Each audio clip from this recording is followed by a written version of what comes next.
Sure. Thanks for having me. So my name is Ralph. I have been now with Swisscom, the Swiss leading IT and telecommunication company, for around 2.5 years.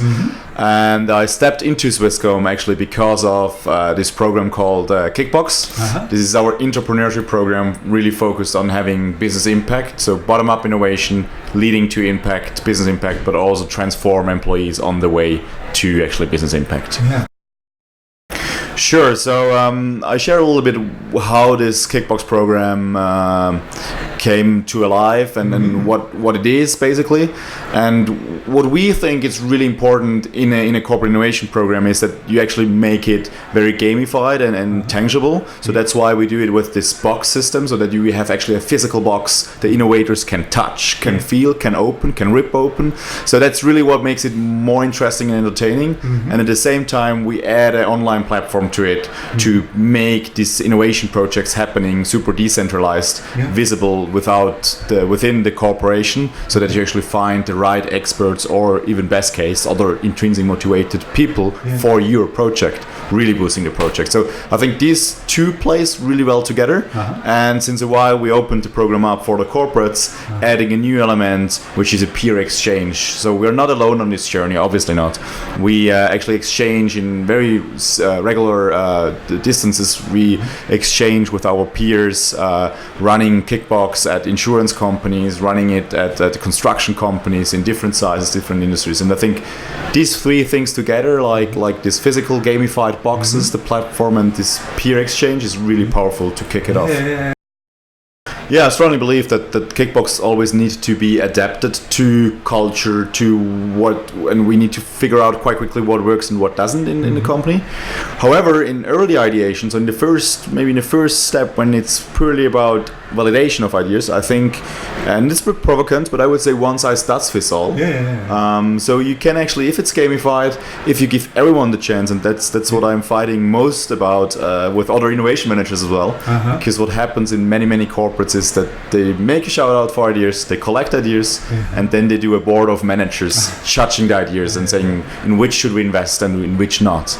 And I don't believe that's the way you find innovators. I think the way you find innovators is to just give them a chance and having them validating the idea themselves, because like this you can easily just lean back a little bit and do a people assessment, and they are really learning something out of it. So I think that's something we need to keep in mind. And when it comes down to the differences between the companies, I think these really kick in a later stage. So when it's more about proof of concept or even implementation of the project, because then politics is super important. And there are big differences also in terms of how long have they done innovation management, have they any processes in place, have they already done maybe a spin-off or not. Sometimes it's easier if they haven't. I think so. Because it's a green field. It's a green field, and if they are open now to innovation, you can actually design a process how to spin off. It's always going to be a bit different, but you can actually design it. If they have done it already, they might not even be a process, but they think they know how it goes, and that's sometimes difficult too. Well, I think the biggest challenge is the change in mindset. So that you don't go from this, we judge our ideas and we select people through a talent program. Because it's very corporate. That's what we do since ages. We have all these corporate talent programs. So changing that from, hey, we leave it open and we give everyone the chance, and giving a chance means also giving money. And time. And time, right? So this is a very big mindset, and this is not enough if only the innovation manager has it. It's top management needs to have it. And that leads to the second biggest hurdle probably, that the return on investment in an entrepreneurship program, which is also focused on transformation, is of course not easy to calculate, and won't be there in week 1 or in week 2 or in year 1, not even maybe. So to get the top management behind the program is a difficult task, and if it's not behind it, the entrepreneurs might not feel in a safe space, so they might be not very tempted to actually submit ideas, because they fear their job, they fear their reputation. So I think having the top management behind it and mindset to be open and say yes instead of always be the gatekeeper and say no, these are two really big hurdles.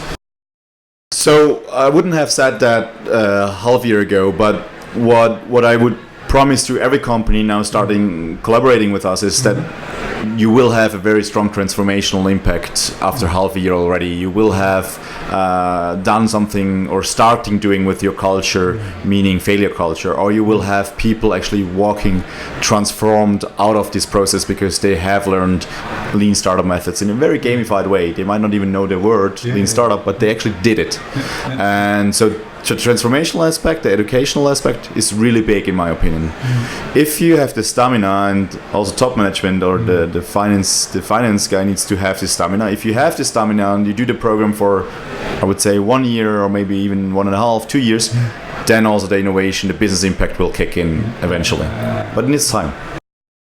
Yeah, there are a few failures I could share. So maybe one failure which is actually connected to what I just said before is that we thought at some point, well, it's we have these corporate talents at Swisscom, so we were like, oh, that's an obvious target group for Kickbox.